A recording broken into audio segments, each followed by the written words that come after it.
Après Dakar, le président de la République, Ibrahim Boubacar Keïta, est en Nouakchott, dans la capitale mauritanienne, pour prendre part au premier sommet des pays participant au processus de Nouakchott.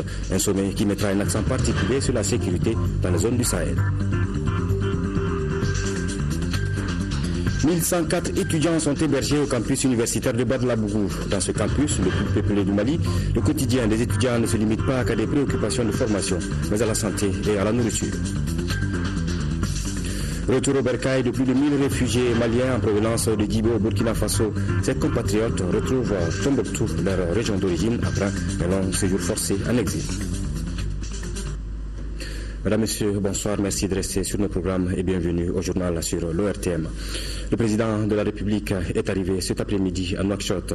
Après Dakar, Ibrahim Boubacar Keïta va prendre part au premier sommet des pays participant au processus de Nouakchott. Un sommet qui mettra aussi un accent particulier sur la sécurité dans les zones du Sahel. À son arrivée, il a été accueilli par les autorités mauritaniennes, des membres du gouvernement ainsi que le nouvel ambassadeur du Mali en Mauritanie. Yanya Aliou Traoré et Abdul Salam Bambara sont nos envoyés spéciaux. 13h20, aéroport international de Nouakchott. L'avion du président de la République vient d'atterrir. À l'accueil, le président mauritanien Mohamed Ould Abdelaziz.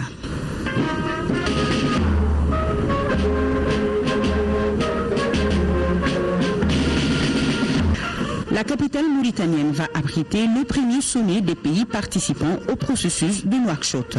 Notez que c'est à la suite de ce processus qu'est né le G5 du Sahel qui englobe 5 pays, à savoir la Mauritanie, le Burkina Faso, le Niger, le Tchad et le Mali. La dite rencontre de haut niveau relève donc de la volonté des États membres de faire du Sahel une zone sécurisée, prospère et surtout développée. Nos 5 États, le Tchad, la Mauritanie, le Niger, le Burkina et le Mali, ont créé ce que nous appelons le G5 qui s'occupe de nos questions de sécurité envisagées collectivement. Chacun sait que nos États, chacun dans ses limites, a atteint le seuil de ses capacités. Et il faut maintenant qu'on aille au-delà. Aller au-delà, c'est mettre ensemble, mutualiser. Et c'est ce que nous avons compris et que nous avons mis en place sous la présidence de notre frère, le président Mohamed Ould Abdelaziz. Et ce G5 est porteur de beaucoup d'espoir. Nous allons ici mettre en place les institutions de cette nouvelle organisation, qui n'est pas une organisation de plus, c'est vraiment idoine, ad hoc. Et c'est à ça que nous allons nous atteler ici à Nouakchott. Pendant les 2 jours qui vont durer la rencontre, il sera question de la situation sécuritaire et politique dans la région, l'état de la mise en œuvre du processus de Nouakchott et le soutien des partenaires internationaux seront également au menu des échanges. Je vous le disais tout à l'heure avant Nouakchott, le chef de l'État était au Sénégal à Dakar où le premier forum international sur la paix et la sécurité s'est achevé sur une note d'espoir. Les chefs d'État présents ont souligné la nécessité de bâtir une armée sous-régionale capable de lutter efficacement contre les nouvelles menaces dans le Sahel. Pour le président de la République Ibrahim Boubacar Keïta, les pays du Sahel sont les victimes collatérales de la crise libyenne. C'est pourquoi, dans sa communication, il a exhorté le Conseil de sécurité à trouver une solution rapide à cette situation. Le forum de Dakar sera désormais un rendez-vous annuel d'échanges et de discussions autour des questions de sécurité et de développement. Le récit de nos envoyés spéciaux à Dakar, Mohamed Diarra et Dembawan. Invité pour participer au premier forum international sur la paix et la sécurité, le président de la République a fait une brillante communication dans ce panel de haut niveau qui avait pour thème quelles priorités pour renforcer la paix et la sécurité en Afrique. D'entrée de jeu, le chef de l'État a remercié la France pour le rôle combien important qu'elle a joué pour stopper l'avancée des djihadistes le 11 janvier 2013. Et le chef de l'État de faire un bref rappel du tort que ces barbares d'une haute époque ont causé à ces populations innocentes de Kidal. J'ai eu mal, très mal. Ce jour de septembre, la rentrée des classes, quand les médias nationaux nous retransmirent les images de la rentrée sur l'étendue du territoire national, sauf à Kidal. J'ai eu mal à ma malignité, j'ai eu mal à mon être humain, j'ai eu mal en tant que chef de l'État, j'ai eu mal parce que l'enfant de Kidal a droit à la culture, a droit à être éduqué. Il n'est pas normal qu'il en soit serré par des manœuvres de certains en quête de situation. C'est de ça qu'il s'agit. Il n'y a jamais eu de volonté malienne de marginaliser qui que ce soit. Cela n'est pas avéré. Cela est faux. Aujourd'hui, c'est une véritable industrie terroriste qui s'installe dans le Sahel. Face donc à la nature des menaces actuelles, les chefs d'État conviennent de changer d'approche. Chers amis, il nous faut aujourd'hui, après tout ce que nous avons vécu, songer à réformer notre secteur de la sécurité, à renforcer nos capacités d'intervention en matériel, d'accord, en équipement et en formation. L'Europe nous aide aujourd'hui. Le UTM, European Union Training Mission au Mali, fait de la belle besogne. La relation bilatérale avec la France, encore une fois, également, y pourvoit. Mais au-delà de cela, il y a nécessité au plan régional que notre coopération transfrontalière, régionale, le partage d'informations et de renseignements, la coopération judiciaire entre nos États, dans un cadre régulier si possible, que tout cela soit constamment de mise. Cependant, l'arbre ne doit pas cacher la forêt. Le mal est connu et diagnostiqué. Il faudra donc s'attaquer très rapidement à la racine. Tant qu'on n'aura pas résolu le problème du sud libyen, il n'y aura pas la paix dans nos régions. L'opération Barkhane, je t'en félicite Jean-Yves, en accord avec les forces armées nigériennes, a réussi à stopper un convoi, 3 tonnes matériel, à destination du Mali. Ce convoi arrêté, combien avait pu passer sans qu'on le sache? Combien pourrait passer encore sans la vigilance quotidienne de Barkhane? Il faut que nous fassions des économies. La source, c'est là-bas, le sud libyen, là. Il faut que la communauté internationale se convainque qu'il y a un travail inachevé dont nous sommes les victimes collatérales. C'est simple. Et nous resterons, nous demeurerons tant qu'une solution appropriée ne sera pas trouvée à ce guépier-là. En attendant donc le déploiement rapide de la force rapide d'intervention, les chefs d'État multiplient les initiatives en faveur de la paix dans le Sahel. C'est justement dans cet esprit qu'est né le G5 à Nouakchott. Le processus vise à bâtir une architecture africaine de paix et de sécurité dans la région sahélo-saharienne. Ici à Bamako, Charles Guterres Corolez, le nouvel ambassadeur de Cuba au Mali, a été reçu cet après-midi en audience à la primature par le Premier ministre Moussa Mara. Les deux personnalités ont parlé des liens de coopération entre nos deux pays, des rapports qu'il faut renforcer davantage. Le Mali et Cuba étant des amis de longue date, cette audience traduit donc la volonté des deux gouvernements de maintenir l'amitié qui les unit. Charles Guterres Corolez, le nouvel ambassadeur de Cuba au Mali, donc reçu en audience par le Premier ministre Moussa Mara. C'était donc aujourd'hui. Voilà, on reparle de Cuba à l'international. 50 ans après, Cuba donc et les États-Unis enterrent la hache de guerre. Barack Obama et Raúl Castro ont annoncé de concert une normalisation des relations entre leurs deux pays. Une ambassade américaine ouvrira à Cuba et la levée de l'embargo sera examinée. Les deux dirigeants ont pris un tournant historique ce mercredi 17 décembre après la libération d'un Américain détenu depuis 5 ans à La Havane. Cet homme, c'est Alan Gross, un Américain de 65 ans, à son arrivée dans la matinée sur la base d'Andrews près de Washington. Il s'est ensuite, vous le voyez voilà, sur ces images, à sa sortie de l'avion de retour de Cuba où il était emprisonné depuis 2009 pour espionnage. En échange de sa libération officiellement pour motif humanitaire, les États-Unis ont accepté de relâcher 3 Cubains détenus eux aussi pour espionnage depuis 15 ans aux États-Unis. Ça, c'est pour la face émergée de l'iceberg. En sous-main, les Américains ont aussi obtenu la libération d'un espion qualifié de la plus haute importance, mais dont on ignore encore l'identité à l'heure actuelle. Quant à La Havane, elle a procédé à la libération de 53 prisonniers des geôles cubaines. Une nouvelle ère donc dans les relations américano-cubaines que Barack Obama a voulu ouvrir par un discours solennel depuis la Maison-Blanche.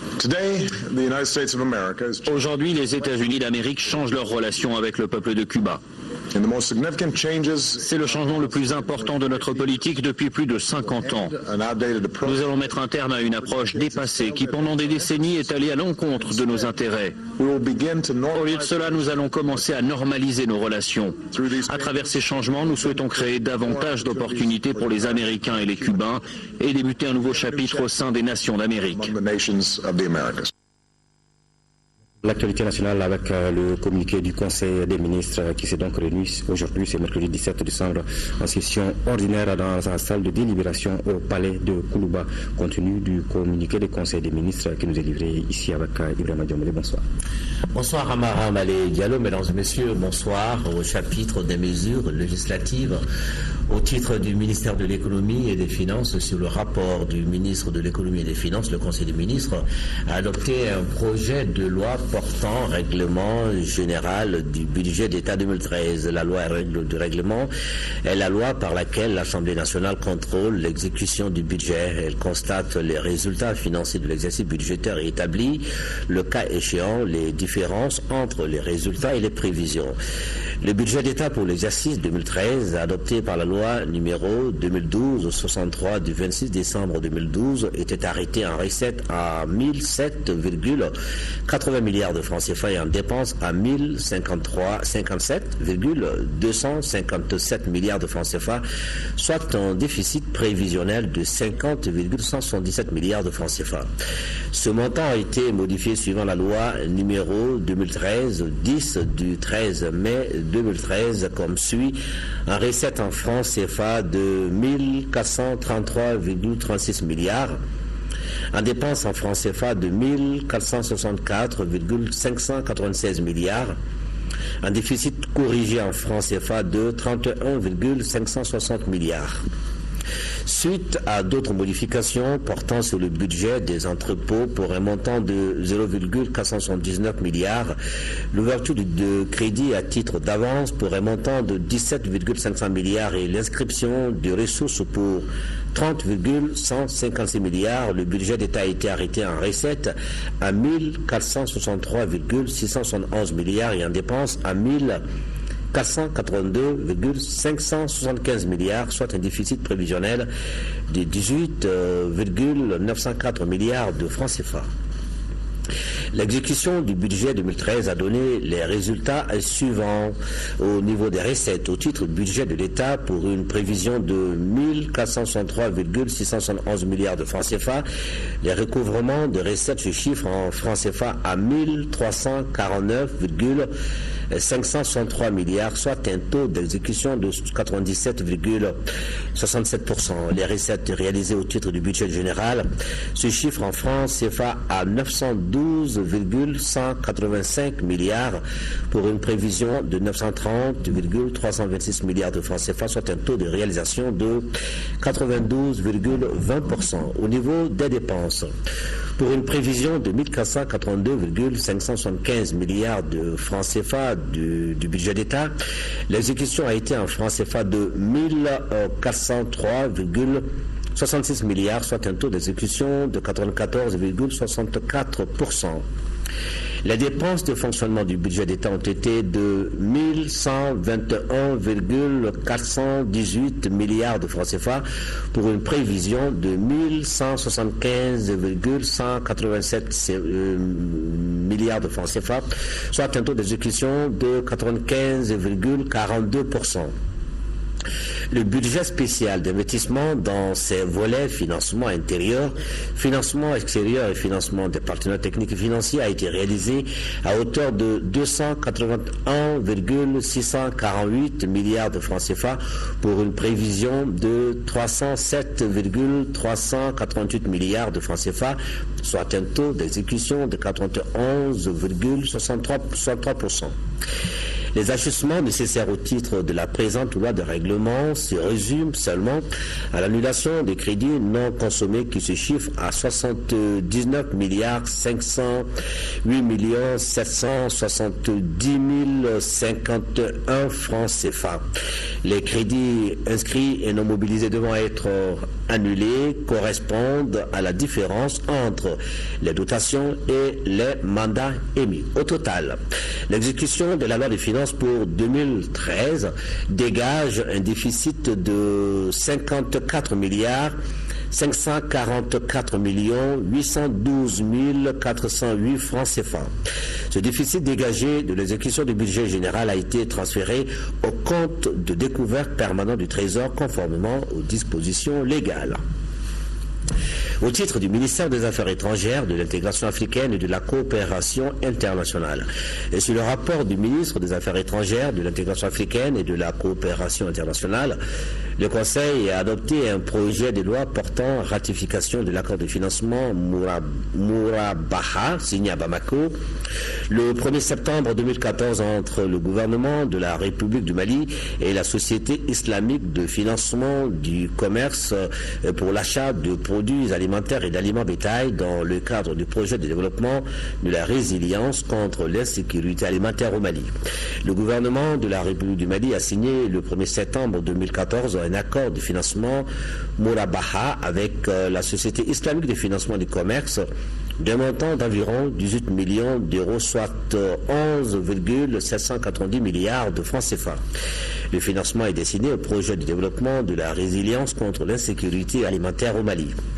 Ce projet, qui couvre toute l'étendue du territoire national, vise à disposer de stocks nécessaires pour faire face aux situations d'urgence et respecter les engagements de l'État dans le cadre de la constitution de stock national de sécurité.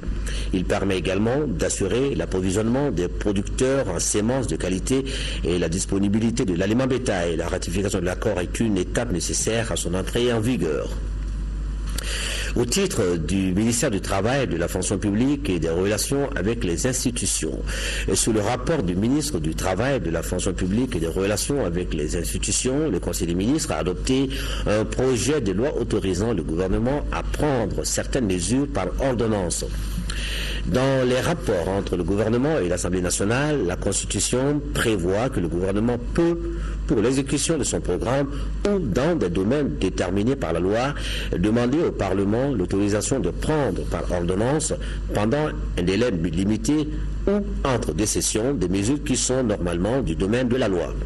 Le présent projet de loi est initié pour permettre au gouvernement d'utiliser cette disposition constitutionnelle pour prendre certaines mesures dans le cadre de ses activités entre la clôture de la présente session et l'ouverture de la session du mois d'avril 2015 de l'Assemblée nationale. Voilà ce qu'il fallait retenir du Conseil des ministres d'aujourd'hui à Mahamadou Diallo, évidemment avec beaucoup de chiffres à retenir. Encore des chiffres, merci Diomblé. Merci, bonne suite. Merci, plus d'1 milliard de francs CFA, c'est le montant du nouveau projet qui vient d'être lancé en faveur des communes 1 et 2 du district de Bamako, dénommé projet d'amélioration des conditions d'accès aux services et infrastructures d'assainissement Acacia. Ce projet ambitionne de doter les bénéficiaires d'installations sanitaires familiales. Mamoudou Sidibé. Le projet Acacia, amélioration des conditions d'accès aux services et infrastructures d'assainissement dans les communes 1 et 4 du district de Bamako, qui vient d'être lancé, a une durée de 4 ans. Un financement de près d'1 milliard de francs CFA, octroyé à 75% par l'Union européenne et à 25% par Protos, même, et on l'espère, par nos communes bénéficiaires aussi. Nous avons l'ambition d'augmenter les taux d'accès aux latrines améliorées familiales et publiques, de contribuer à l'amélioration de la gestion des eaux usées et des boues de vidange. Ce projet est salutaire pour une ville comme Bamako qui manque de sites pour déverser les boues de vidange. Au dire des responsables, ce projet financé à près d'1 milliard de francs CFA ne peut être à hauteur des souhaits tant que les bénéficiaires n'adoptent pas un changement de comportement. Le projet Acacia se fixe comme objectif l'accès des populations pauvres aux services et infrastructures d'assainissement de façon durable dans les 2 communes. Je constate avec satisfaction que les actions projetées dans le cadre du projet Acacia couvrent le moyen amont, collecte des déchets, le moyen intermédiaire évacuation et le moyen aval traitement de valorisation des déchets.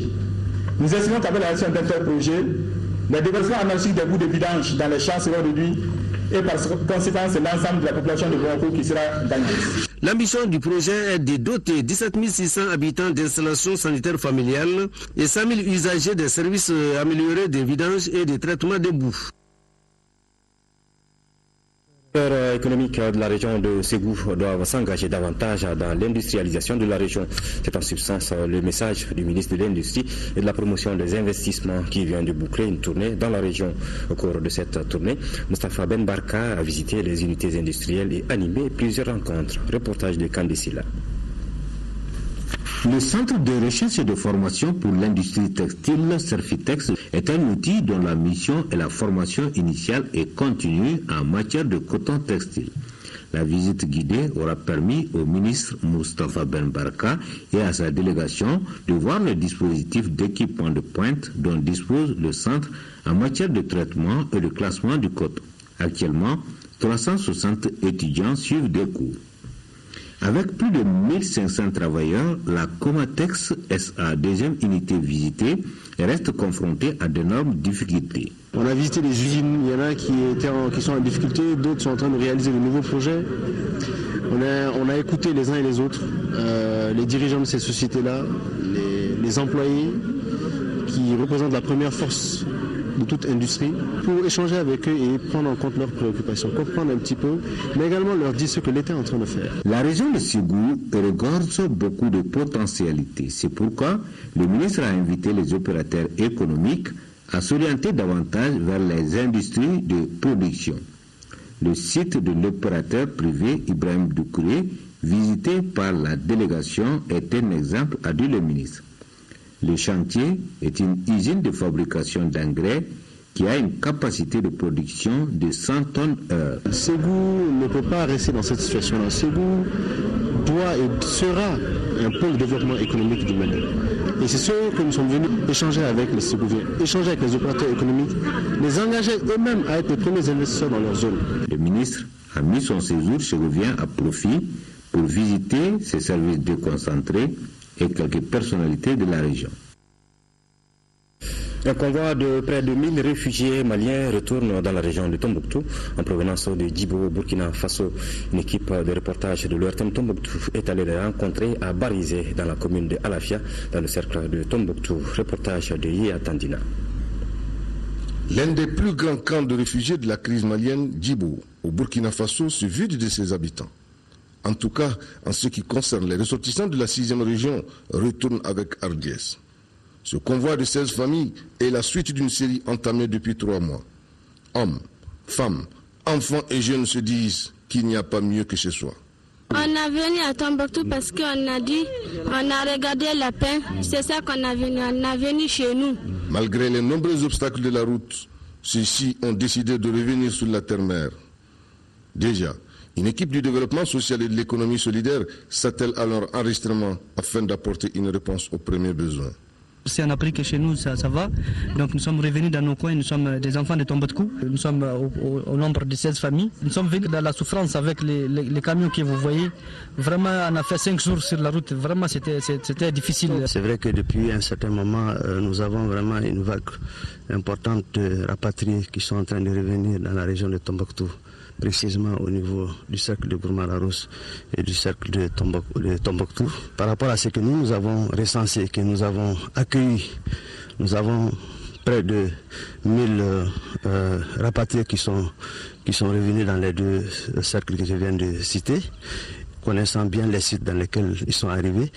Mais il faut reconnaître qu'il y a beaucoup d'autres qui sont rentrés, que nous n'avons pas pu du tout identifier. Le retour massif des réfugiés est un signal fort pour la paix.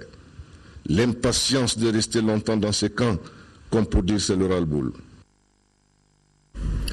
Afin d'appuyer le secteur élevage de Bourem et de Tarkint, l'ONG Taoussa et le commissariat à la sécurité alimentaire ont remis 268 tonnes d'aliments bétail à 5460 éleveurs de la zone. Cette intervention vient combler le manque de pâturage dû à la mauvaise pluviométrie. Commentaire de Daouda Zoumana Traoré. Ce secteur porteur est en difficulté dans le Hausa. C'est la raison pour laquelle ces 268 tonnes d'aliments bétail octroyés par l'ONG Taoussa et le commissariat à la sécurité alimentaire sont d'un grand apport pour les éleveurs, hommes et femmes du cercle de Bourem, selon Hama Ahmadou Alpha, conseiller du chef de village de Hawa. La répartition pilotée par les bons soins de l'ONG Taoussa et les autorités traditionnelles locales a permis de remettre 168 tonnes à la commune de Bourem, 50 tonnes à Tarkint et 80 tonnes à Temera. Grâce à une enquête menée dans la zone, 5460 éleveurs, tous sociétaires de coopératives d'éleveurs, ont bénéficié de ce don. Pour Almo Ablaï, représentant de l'ONG Taoussa à Bourem, cet accompagnement nécessite une utilisation judicieuse dans le but de dynamiser l'élevage. Cette promesse a d'ailleurs été faite par Mariam Chida Maïka de Bourem, porte-parole des femmes bénéficiaires. Mais à reconnaître que malgré cet effort, le besoin en aliments bétail reste énorme dans cette zone. Fin dimanche à Sikasso de la deuxième édition de la foire agricole FASCO. Pendant 4 jours, plus de 200 exposants ont étalé leur savoir-faire à plus de 12 000 visiteurs. La cérémonie de clôture, qui a été marquée par des remises d'attestations et de reconnaissance de participation, s'est faite en présence du ministre de l'Urbanisme et de l'Habitat et des autorités régionales. Compte rendu de Sekou Konaté. Ouverte le 10 décembre dernier, la foire agricole de Sikasso FASCO, placée cette année sous le thème l'agriculture familiale malienne, qui ferme ainsi ses portes, a été l'occasion pour les 200 exposants de faire étalage de leur savoir-faire en matière de production agricole, avicole ou piscicole, ou encore en distribution d'intrants ou autres équipements agricoles. Je suis très satisfait de cette deuxième édition de la foire agricole de Sikasso, vu l'affluence, vu l'engagement des uns et des autres, et vu la mobilisation des partenaires et surtout de la population de Sikasso. C'est la première fois qu'on vient assister et je pense que ça ne sera pas la dernière, d'autant plus que nous venons d'avoir un protocole de partenariat avec Séné Kounafolombolo et la CFTS, le groupe des transformatrices de Sikasso. Pour les initiateurs, le conseil régional et partenaires, les attentes ont été comblées. Plus de 240 acteurs, dont plus de 200 femmes venues de différents horizons, ont pu exposer à cette foire contre 190 en 2012, venant de 105 localités. Plus de 12 500 visiteurs sont venus contre 2000 en 2012. Le chiffre d'affaires provisoire est de 92 millions. Véritable espace de promotion et de valorisation de nos produits et d'échange entre acteurs, l'initiative de Sikasso doit faire école. La FASCO, une initiative locale, est sans doute de nature à renforcer les acquis de l'espace Escabo et du triangle du Balafo. Aussi, j'invite le conseil régional à consolider les acquis et à pérenniser cette foire qui est un véritable outil de promotion du développement économique régional. Des diplômes aux participants et partenaires et le rendez-vous est pris pour la 3e édition. Nous le disions dans nos titres, les étudiants qui n'ont pas de logement ici à Bamako ou qui sont loin de leur faculté sont généralement hébergés au campus universitaire de Badalabougou. Les frais d'inscription annuels s'élèvent à 10 000 francs CFA pour les chambres de 8 étudiants et 15 000 francs CFA pour les chambres de 4. Aujourd'hui, ils sont environ 1104 étudiants répartis entre 180 chambres. Reconnus comme l'internat le plus peuplé, ici, le quotidien des étudiants ne se limite pas qu'à seulement des préoccupations de formation, mais aussi à la santé et à la nourriture. Garibou Pérou est allé voir les conditions de vie des étudiants. Une maquette architecturale et un navire en plein mer, voilà à quoi ressemble le campus universitaire de Badalabougou. Les services de restauration, d'infirmerie, de toilettes, d'électricité, des connexions à Internet mis à la disposition des étudiants font l'objet de quelques observations. Et ils sont 1104 étudiants dans les mêmes conditions. Franchement, les conditions de vie au campus ne sont pas faciles. Il n'y a pas de cantine aussi. De deux cas, nous tombons malades. Il n'y a pas d'infirmerie. Nous sommes obligés de descendre, aller jusqu'en ville se faire soigner. La vie au campus universitaire pour l'étudiante zébrée est une expérience. Il faut d'abord nourrir des patients et ensuite apprendre à mener un train de vie modéré. Nous on vient du village, nous n'avons pas les moyens. On voit les filles à papa, les fils à papa. Si on se compare à eux, la vie serait difficile pour nous au campus. Mais si on se met en tête que nous sommes des enfants des paysans et qu'on est venu à cause des études. Et tu sais comment tes parents vivent au village. Tu mets les études en tête, ce serait un peu facile pour toi. Mais souvent, il y a le coupure de courant, souvent qui nous fatigue ici. Parce que nous vivons avec des plaques, chauffe à eau, avec des gaz. Souvent, si le gaz finit, tu es obligé de préparer avec les plaques. Et s'il y a coupure de courant, que faire? Sans jeunesse, il n'y aura pas d'Afrique. Donc il faut que nos gouvernants prennent soin de nous pour que demain nous puissions prendre notre pays aussi en charge, comme les autres pays européens. Les raisons de l'échec ou du succès des étudiants tiennent certainement aux conditions de vie et de travail. La réponse à ces conditions des étudiants favorise en partie la culture de l'excellence. Voilà, c'était donc le tour de Garibou, Pérou, au campus universitaire de Badlabougou. Réunion annuelle de l'interprofession du coton ce matin à la case CMDT de Bamako pour faire le bilan de la campagne écoulée et se pencher sur l'état de commercialisation de la campagne 2014-2015 de Sidiki Diarra.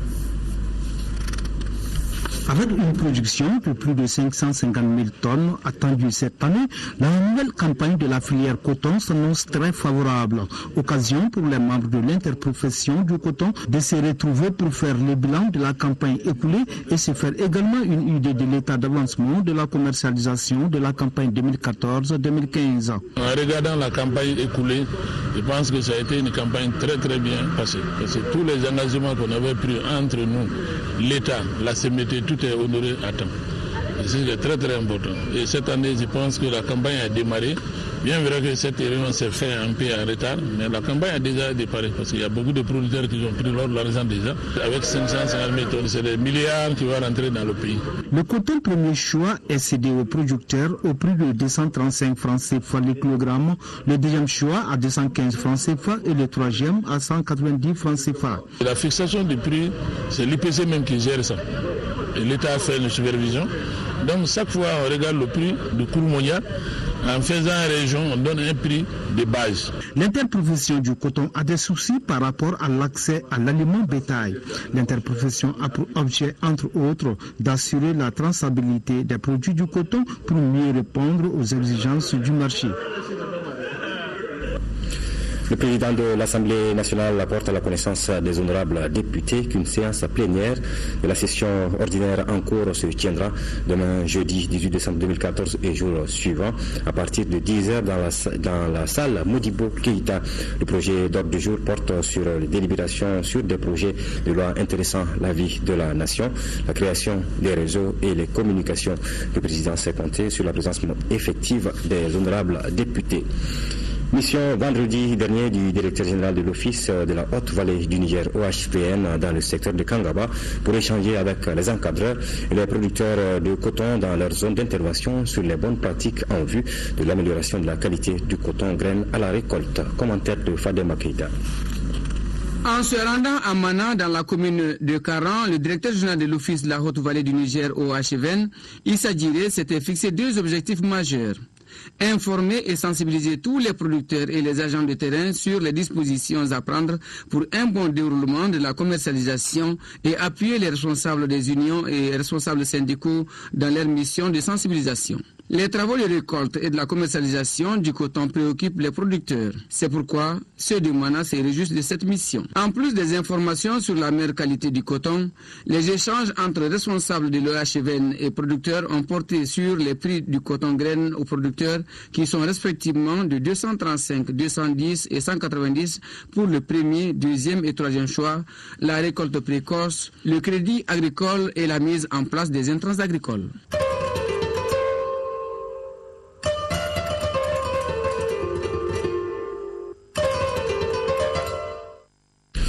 En 5e région, ouverture au motel de Sévaré d'un atelier de formation des hommes des médias venus des 8 régions du Mali et du district de Bamako sur les droits de l'enfant et la communication en situation d'urgence. C'est une initiative du ministère de l'économie numérique, de l'information et de la communication avec le soutien financier de l'UNICEF. Reportage de Jules Sambou Sissoko. Les hommes des médias sont engagés à mener un combat sans faille contre la maladie à virus Ebola sous l'impulsion du département de l'économie numérique, de l'information et de la communication avec l'appui de son partenaire l'UNICEF. Cette retraite pédagogique qui fait suite à bien d'autres initiatives en est l'illustration. L'étape de Mopti regroupe des journalistes de la presse écrite et audiovisuelle élargie aux directeurs et coordinateurs au niveau régional venus des 8 régions du Mali Mali et du district de Bamako. De tout temps, nous avons souhaité l'adoption de stratégies innovantes en matière de promotion du lavage des mains au savon. Parce que pour l'heure, c'est quand même la seule possibilité qu'on a encore de contrer non seulement les maladies diarrhéiques, mais également une maladie comme le virus Ebola. Les participants constituent un maillon essentiel de la chaîne de lutte contre la fièvre à virus Ebola. Il est aujourd'hui plus qu'opportun de former les hommes de médias. Je me réjouis de cette rencontre de Mopti qui non seulement a l'avantage de réunir certes des journalistes, mais de réunir quand même des décideurs dans le milieu des médias. Les droits de l'enfant et la communication en situation d'urgence est le thème phare de cette session de formation. Au terme de 3 jours de vos travaux et en termes de résultats, vous devez être mieux outillés pour informer, sensibiliser, communiquer sur les droits de l'enfant dans vos organes réceptifs, mais aussi servir d'éveil, de conscience sur le sujet brûlant de l'heure qu'est la maladie à virus Ebola. La lutte contre le fléau Ebola doit être globale avec comme socle le changement de comportement au quotidien. Remise de kits et messages de sensibilisation dans la lutte contre Ebola à travers le pays. Dans ces brèves rassemblées et commentées par Mohamed Ould Mamouni. Le groupe Africa Biz Corporation, ABC, était face à la presse hier à la Maison de la Presse de Bamako. Le groupe tenait à informer l'opinion nationale qu'il organise au Parc national de Bamako les 19, 20 et 21 décembre prochains une grande manifestation culturelle appelée Sens Interdit Ebola. Cette manifestation verra la participation de plusieurs artistes rappeurs, humoristes de la place. Le groupe ABC veut ainsi apporter sa touche dans la lutte contre la maladie à virus Ebola. Après cette manifestation, une caravane sera initiée pour sillonner l'ensemble du Mali. Les activités de sensibilisation sur le virus Ebola se poursuivent. La jeunesse et le bureau politique de la commune 2 du parti RPM a organisé une campagne de sensibilisation. Cette initiative a concerné l'ensemble des quartiers de la commune 2 du district. Elle avait principalement comme public cible les femmes et les enfants. La maladie à virus Ebola, ses modes de transmission et les mesures de prévention, le sujet était à l'ordre du jour d'une rencontre d'information à l'intention des personnes handicapées de Bamako. La rencontre est organisée par la Direction régionale de la solidarité et de l'action humanitaire en partenariat avec l'UNICEF.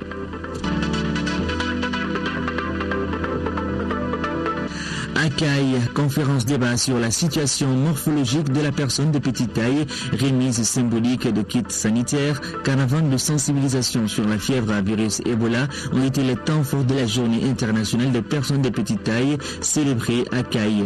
La cérémonie était présidée par le gouverneur de région en présence de la présidente nationale de l'association Personnes de petite taille du Mali, du représentant du maire de la commune urbaine de Akai et plusieurs invités. Le centre de santé de référence de Gao s'engage dans la lutte contre la maladie à virus Ebola. C'est ce qui explique la tenue de la présente journée qui visait à informer et sensibiliser les communautés de la cité des Askia sur cette pandémie et par la même occasion présenter un plan de contingence pour la lutte contre ce fléau.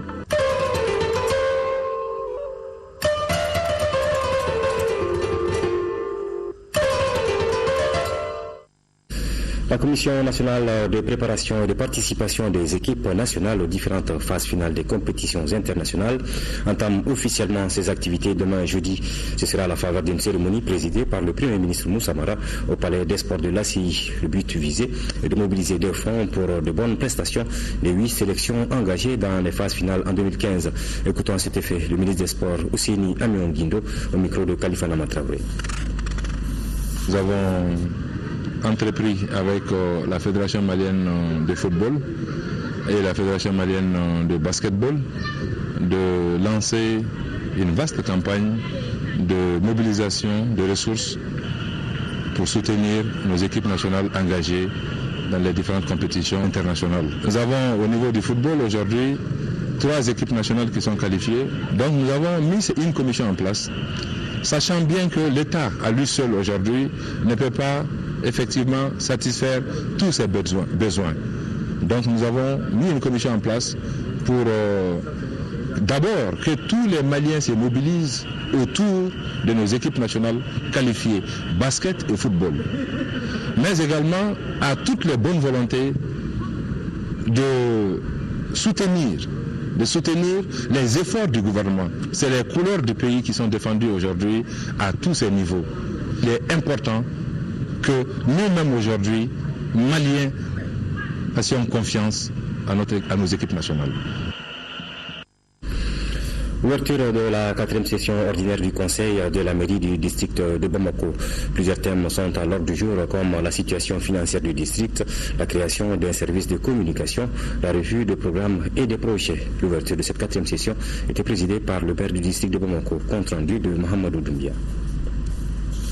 Au cours de cette 4e session ordinaire du Conseil du district de Bamako, les conseillers plancheront sur l'examen de la situation financière et comptable caractérisée par un faible niveau de mobilisation des ressources et la récente création des services de communication, sa mise en œuvre opérationnelle et les perspectives de fusion avec le Centre d'orientation et de documentation de l'information. Vous conviendrez avec moi que la juxtaposition du service nouvellement créé et les centres d'orientation, de documentation et d'information, le CODI, et en quasiment la même mission avec des nuances prêtes, nécessite quelques réajustements, voire la fusion des deux structures. Ceci aura l'avantage de réduire des coûts relatifs aux charges de fonctionnement du service. Au cours de l'exécution du budget, la situation des recettes et les points de dépenses seront exposés, sans oublier la revue des projets et programmes comme la cellule d'appui aux communes, le projet d'appui pour le développement urbain de Bamako et le projet d'appui aux communes urbaines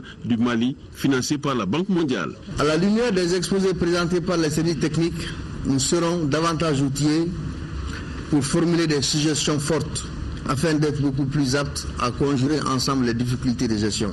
La ville de Bamako connaît par endroits de sérieux problèmes d'assainissement et d'inondation durant l'hivernage. Il en sera question au cours de cette 4e session. Et pour la lutte contre Ebola, les efforts et les mesures concrètes se poursuivent en la matière. Insécurité routière à Bamako, un camion gros porteur s'est renversé cet après-midi à Missira, à côté de l'école fondamentale de Medinakoura. On dénombre de nombreux dégâts matériels et des pertes en vie humaine. Le chauffeur qui a perdu le contrôle de son véhicule à la descente d'une côte parle de défaillance du système de freinage. Informés, les autorités du district se sont rendues sur les lieux pour constater les dégâts. Un énième accident de la circulation qui interpelle tous. C'était donc cet après-midi. En 5e région, à présent, l'agence luxembourgeoise pour la coopération au développement, en partenariat avec l'Union européenne, vient de procéder aux dernières distributions de matériel et d'équipement aux autorités et services techniques du cercle de Yuwaru au titre de l'année 2014. Cette donation s'inscrit dans le cadre du projet Soutien rapide aux autorités maliennes et services sociaux essentiels dans la zone post-conflit. Reportage de Yacouba Maïga. Ces matériels et équipements d'une valeur de 63 millions de francs CFA sont composés essentiellement de 14 machines à écrire, 50 rubans, 15 bureaux administratifs, 14 fauteuils, 7 armoires en bois, 21 armoires métalliques, 27 chaises visiteurs, 9 bancs métalliques et 2 ordinateurs portables. À cela s'ajoutent des équipements sanitaires complémentaires pour 8 centres de santé communautaires du cercle de Yuwaru. Cette distribution a eu lieu dans les différentes zones post-conflit de la région de Mopti, à savoir Tenenkou, Douaza, présentement aujourd'hui à Yuwaru, et dans la partie ouest de la région de Ségou, plus précisément les communes de Namparali et de Djabali. Les heureux bénéficiaires de ces matériels et équipements sont les sous-préfectures de Dogo, Gachilumo et Ambiri, les mairies des communes de Bimberetama, Dirma, Farimake, Deboy, Ndodjiga et Yuwaru, ainsi que 8 services techniques du cercle de Yuwaru. Ceux qui contribueraient ainsi à redonner aux autorités locales les moyens de mener leur mission au bénéfice des populations. Permettez-moi de suggérer à notre partenaire l'Uxudev d'entrevoir d'autres domaines d'intervention pour le cercle de Yuwaru, cercle le plus enclavé des cercles du Mali. Cette donation s'inscrit dans le cadre du projet Soutien rapide aux autorités et services sociaux dans les zones post-conflit, financé à hauteur de 3,3 milliards de francs CFA par l'Union européenne et mise en œuvre par l'agence luxembourgeoise pour la coopération au développement LuxDev. La commune rurale de Korera-Koré, on est dans le cercle de du Sahel, dispose désormais d'un nouveau centre de santé communautaire. L'infrastructure qui a coûté plus de 33 millions de francs CFA, entièrement financée par le PADEC, permettra d'atténuer les souffrances des 10 000 âmes de cette commune. Reportage de notre correspondant permanent depuis Nioro du Sahel, Moussa Diakité. Construit par la mairie de la commune de Korera-Koré à travers l'ANICT depuis 2007, le centre de santé communautaire de Diabagela est aujourd'hui rénové et équipé par le projet d'appui au développement communautaire PADEC à hauteur de 33 461 775 francs CFA. Il fait la fierté des 10 000 âmes des 6 villages de l'aire de santé, obligés jadis de parcourir plusieurs dizaines de kilomètres pour des soins de santé. Je suis très content parce qu'il s'agit de la santé de la population dont je suis responsable, que cette SESCOM soit fréquentée. Après la coupure du ruban symbolique, ce fut la visite des locaux qui se composent d'un dispensaire, d'une maternité, d'un hangar pour des activités d'information, d'éducation et de communication, d'une salle de repos, d'un panneau solaire pour l'alimentation du centre en électricité et d'un bloc de 3 latrines. J'invite l'ASACO à vraiment jouer pleinement son rôle, ça c'est très important. J'invite le maire et les services techniques, je veux dire la santé, je veux dire le développement social, à faire un suivi régulier. Notons qu'en plus de la rénovation et de l'équipement de ces SESCOM, le PADEC a réalisé dans la commune 2 banques de céréales, une école de 6 classes, 5 périmètres maraîchers et 6 points d'eau potable. Aujourd'hui, l'arrondissement de Korera, tout le cercle de Nioro est enthousiasmé aujourd'hui par cette cérémonie qui nous honore à double titre. Quelques minutes d'information et de sensibilisation des populations sur la fièvre hémorragique à virus Ebola, puis une séance d'animation folklorique ont mis fin à cette inauguration. Voilà, c'est la fin de cette édition d'information. Merci de l'avoir suivi et bonne suite des programmes sur votre télévision nationale. Bonsoir.